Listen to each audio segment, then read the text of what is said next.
Arthur Blackwood had the perfect life, the perfect wife, and the perfect career, but he did not have a human face. When a dentist's X-ray accidentally revealed a jawbone made of rare Soviet steel, a 50-year-old sleeper agent woke up, and no one left that room alive. The office was drowning in a heavy, sterile silence, broken only by the low-frequency hum of fluorescent tubes overhead, while on the monitor, casting a ghostly blue pallor across the room, hung the digital X-ray of a skull. The dentist, a young professional with impeccable posture and a future that had seemed bright only moments ago, stood frozen, as if he had witnessed an apparition, his eyes slowly tracking from the glowing screen to the patient reclining in the leather chair. The jawbone rendered in the image was not formed of calcium and marrow, but was a complex, crude architecture of dark metal, held together by rivets one might expect to find in heavy machinery rather than oral surgery. It was 10 o'clock in the morning on December 23, 2024, and the comfortable reality of the room had just ceased to exist. Arthur Blackwood, the man in the chair, remained oblivious to the tectonic shift occurring behind him, his mind wandering to the mundane irritation of a persistent ache in his lower molar and the dinner reservation he needed to confirm for that evening. He was a man of refined tastes and gentle manners, a diplomat who had spent 4 decades smoothing over international rifts, unaware that his very own physical foundation was a lie, forged in the fires of a geopolitical adversary that no longer existed. The doctor brought his face closer to the screen, his breath hitching in his throat as he discerned the impossible details of the prosthetic, which was not the titanium of modern medicine, but a dense, radiopaque steel hammered into shape with a brutality that made the physician's stomach turn. Etched into the side of the mandible, visible only due to the high resolution of the latest imaging technology, was a serial number and a stamp that had no place in a Washington suburb. The markings whispered of the Ural Mountains and secret foundries from the 1950s, specifically the terrifying signature of alloy 34 bis, a material rumored to be used in Soviet tank armor rather than human reconstruction. The dentist felt a cold sweat prickle along his spine, a primal instinct warning him that he was no longer in the presence of an elderly statesman, but something predatory and ancient that had been sleeping beneath a veneer of civility. He reached for the keyboard to log the anomaly, his fingers trembling over the plastic keys, struggling to comprehend that the patient's history, including the prep school education and the Ivy League degree, was physically impossible given the crude surgical reconstruction staring back at him. The sheer age of the scar tissue visible on the scan suggested the procedure had been performed without the delicacy of modern anesthesia, likely in a place where screams were swallowed by snow and silence. Blackwood shifted in the chair, the leather creaking loudly in the hushed room, and the sound struck the dentist like a gunshot, causing his heart to hammer against his ribs in a frantic rhythm.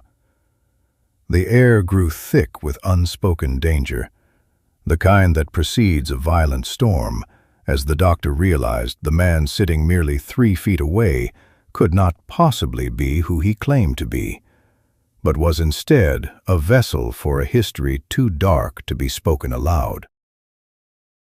There were no words exchanged, for words would have been inadequate to bridge the gap between the suburban morning and the gulag nightmare suddenly projected onto the wall. The dentist turned slowly, his professional mask slipping to reveal naked terror. And in that fraction of a second, the atmosphere shifted from clinical curiosity to a silent, deadly standoff, where knowledge became the most dangerous weapon in the room.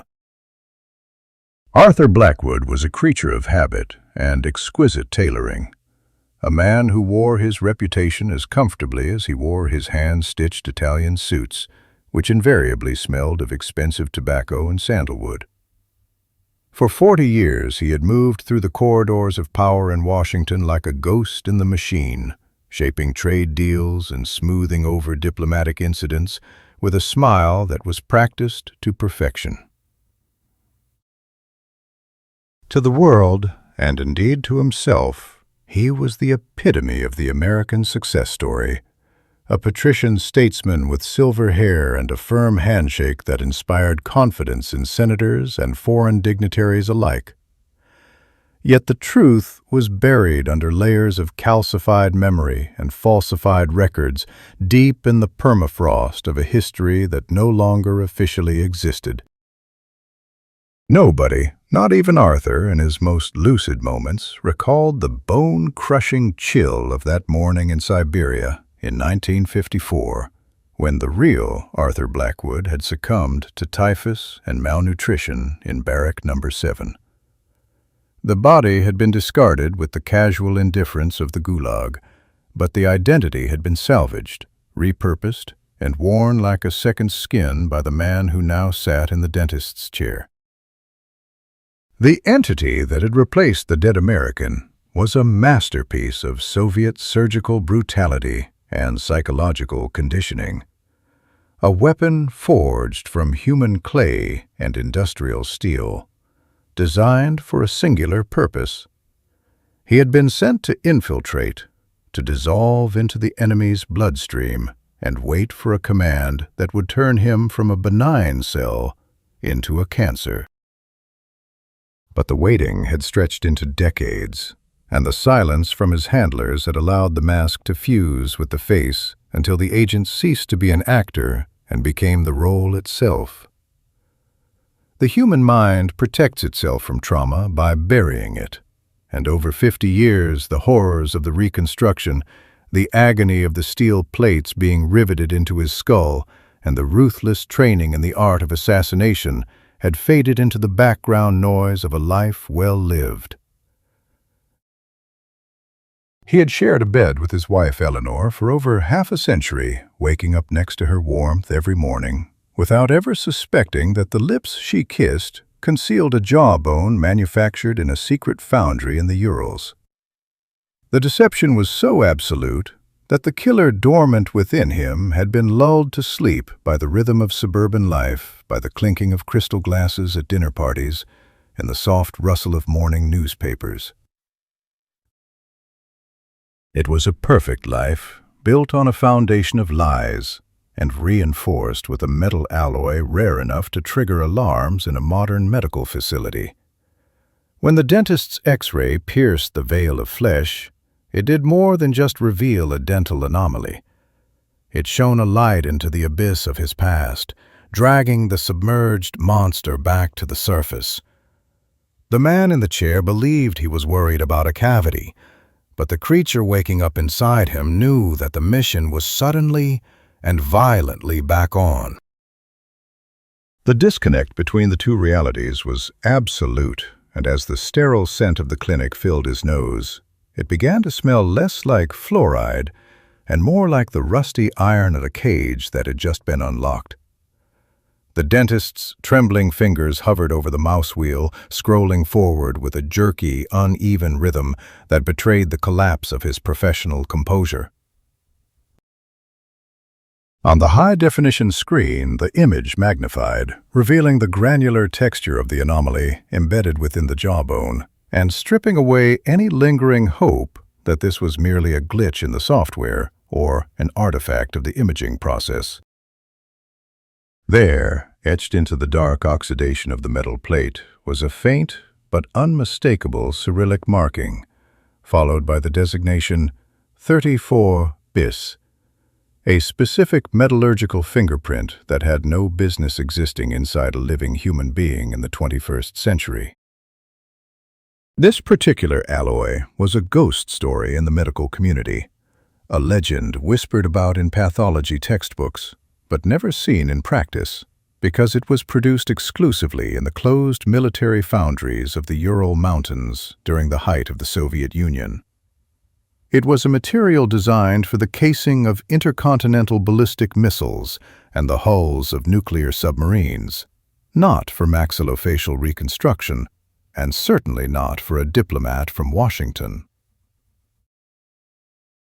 The realization hit the young doctor with the force of a physical blow, leaving him breathless and reeling in the face of an impossibility that defied every lesson he had learned in medical school. It was absurd. It was unthinkably wrong. And yet the evidence was glowing before him in 50 shades of gray pixels, a cold, hard fact that refused to be dismissed. Driven by a lifetime of academic conditioning and the reflexive need to categorize the unknown, the dentist reached out toward the keyboard, his hand moving through the stale air to document the finding in the patient's electronic health record. He intended to type a note to flag the file for a specialist, but he did not realize that this mundane bureaucratic impulse was the final signature on his own death warrant. The soft clacking of plastic keys would never be heard, for the motion itself was the catalyst that bridged the gap between the past and the present. Behind him, the atmosphere in the room underwent a sudden, terrifying pressure change, as if the air had been sucked out of the space. Arthur Blackwood, or the entity wearing his face, sat motionless in the chair, but the subtle micro-expressions of confusion and polite concern that had masked his features for decades evaporated in an instant. In the depths of his eyes, the warm, grandfatherly sparkle was extinguished like a candle in a gale, replaced by a flat, dead stare that held no empathy, no morality, and no humanity. Something deep within his neural pathways, some dormant command code buried under 50 years of trade talks and garden parties, clicked into place with the mechanical precision of a shutter on an old but infallible weapon. The transition was seamless and absolute, transforming the elderly statesman into a kinetic instrument of violence before the doctor's fingertips could even graze the letter A on the keyboard. The predator had been awakened not by a spoken word, but by the silent threat of discovery, and the man in the chair was no longer a patient seeking relief from pain, but a sleeper agent who had just received the signal to clear the board. Arthur's thoughts detached from the clinical immediacy of the dental office and drifted across the city to the townhouse in Georgetown, where Eleanor would be setting the table for lunch, likely humming a tune from a time when the world was simpler and their lives were just beginning. They had navigated the treacherous currents of existence together for 52 years, sharing a bed, a home, and a singular heartbeat that had seemingly defied the ravages of time. She was the anchor that kept him tethered to humanity, the one person who had looked at him every morning for over half a century and seen a husband rather than a weapon.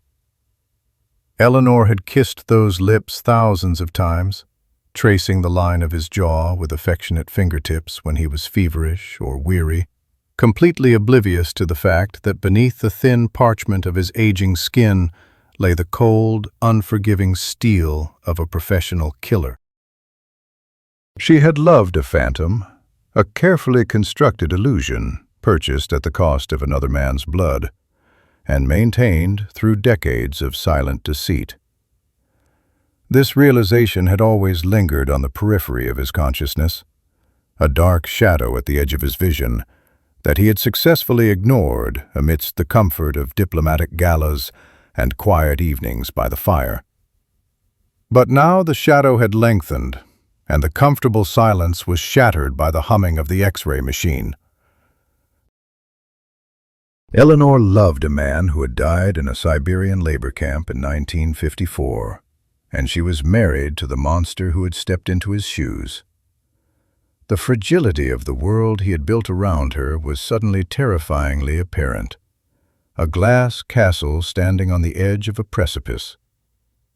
If the dentist were allowed to speak to file that report, to ask even one more question, the lie would unravel with catastrophic speed. It would not just mean the end of Arthur Blackwood's illustrious career or a prison sentence for espionage. It would mean the destruction of Eleanor's entire reality. She would be left with nothing but memories of a fraud, her life's love revealed as a Soviet experiment in infiltration. The protective instinct that surged through him was not born of self-preservation, but of a twisted, desperate need to keep her in the dark, to preserve the sanctity of her ignorance. The threat of exposure was a physical weight pressing down on his chest, heavier than the metal plate riveted to his skull.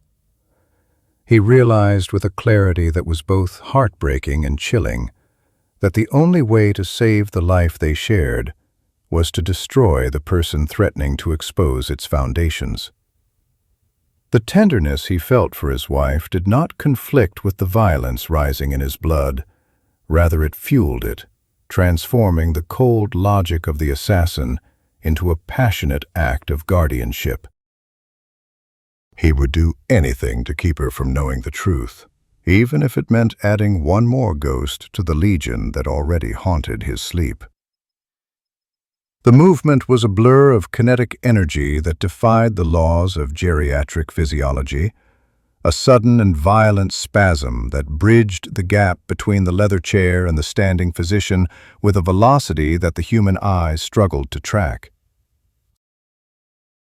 It was fast, economical, and terrifying in its professional precision, the result of a dormant reflex arc firing after decades of disuse to execute a maneuver drilled into the muscle memory during the height of the Cold War.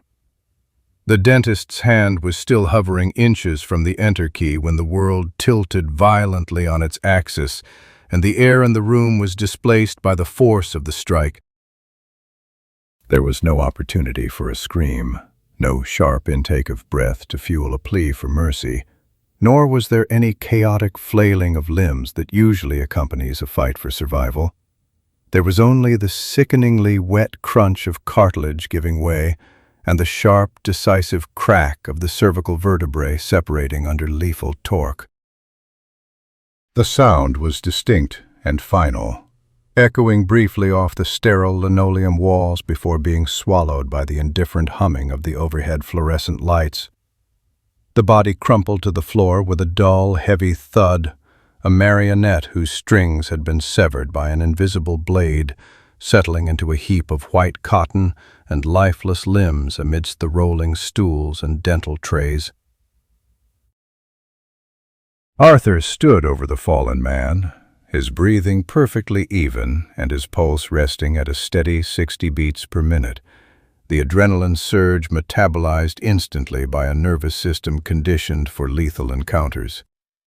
The diplomat who had toasted prime ministers and signed international treaties was gone, displaced by the shadow that had birthed him, and the room felt suddenly colder as if the central heating had been replaced by a draft from the gulag. Without a moment's hesitation or a flicker of remorse, he turned his attention to the computer, and his fingers, no longer shaking or seemingly arthritic, but steady as stone, dancing across the interface to locate the source of the danger. He deleted the X-ray image file from the active directory, scrubbed the local cache, and emptied the digital trash bin, watching the grayscale evidence of his true nature vanish into the electronic void. He took a sterile wipe from the counter and methodically cleaned the keyboard, the mouse, and the armrests of the chair, erasing the biological signature of his presence with the same detachment one might use to wipe a spill from a kitchen counter.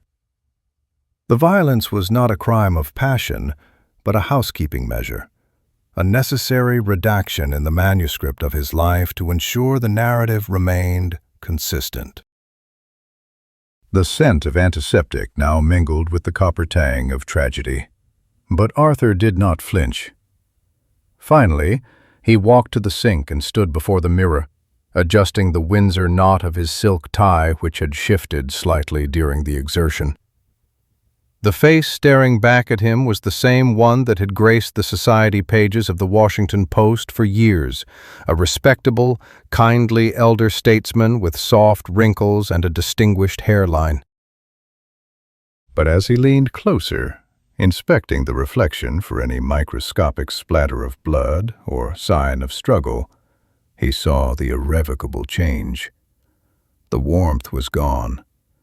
Behind the iris, where there had once been the sparkle of a loving husband, there now splashed the icy, desolate emptiness of the Siberian taiga. He was no longer Arthur Blackwood. He was a ghost in a bespoke suit, and the ghost was ready to walk out into the winter sun to protect his secret at any cost. Arthur stepped through the heavy oak door of his Georgetown townhouse just as the winter sun began to bleed into the horizon, staining the sky above Washington with bruised purples and alarming crimson tones that looked less like a sunset and more like a celestial wound. The house smelled of roasted rosemary chicken and old books, the scent of a life carefully curated and deeply cherished, a sensory fortress built to keep the cold realities of the world at bay.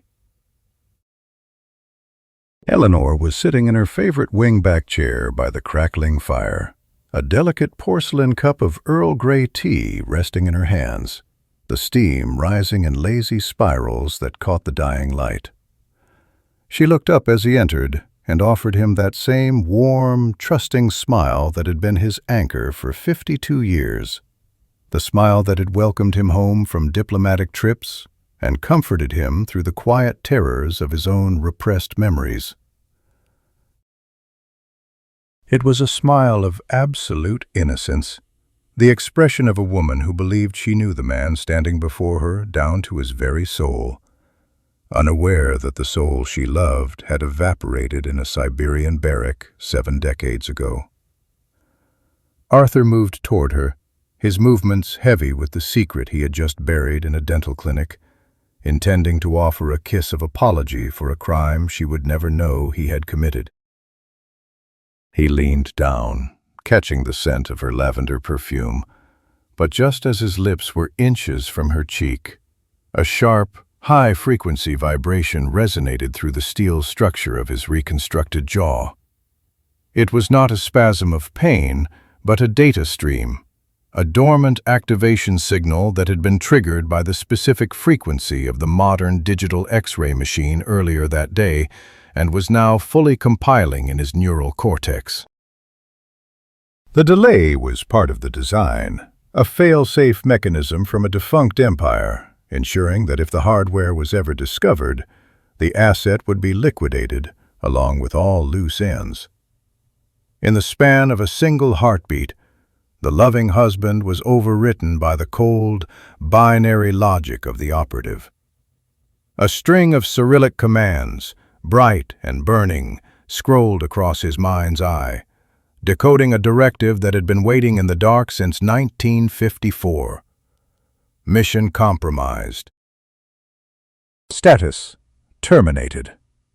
Directive: clean up object, family. There was no internal debate, no agonizing struggle between the man and the machine, for the conditioning was absolute and the programming was etched deeper than love. The emotional centers of his brain were severed from his motor functions instantly. Arthur looked into Eleanor's soft, questioning eyes, seeing not the woman he adored, but a liability, a witness to a cover that no longer existed.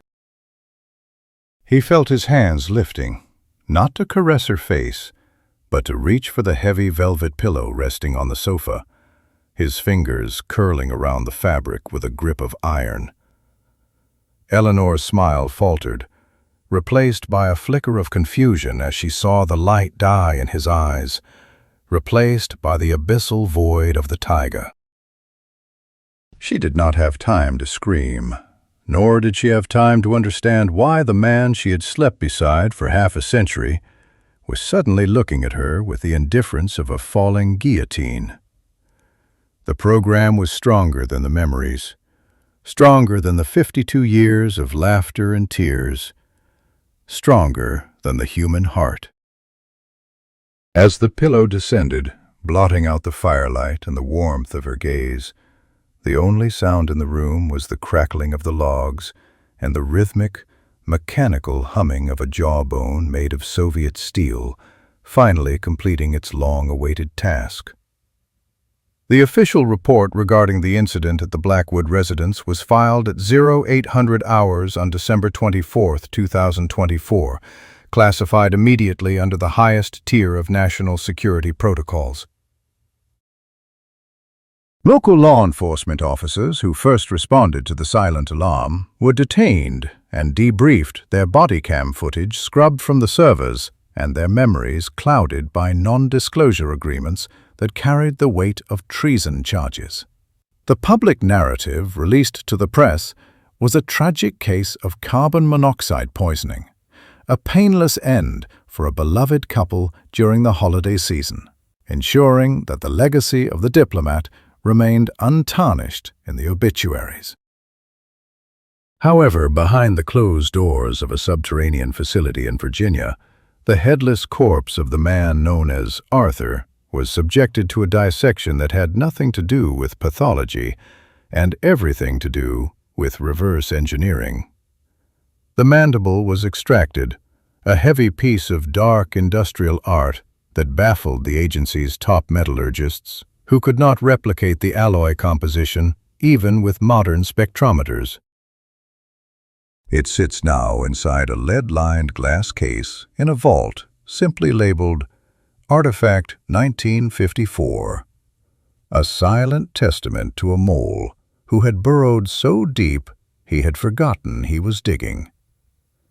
The final log retrieved from the neural interface embedded in the bone confirmed that the kill command had been executed successfully and that the asset had self-terminated shortly after eliminating the primary witness.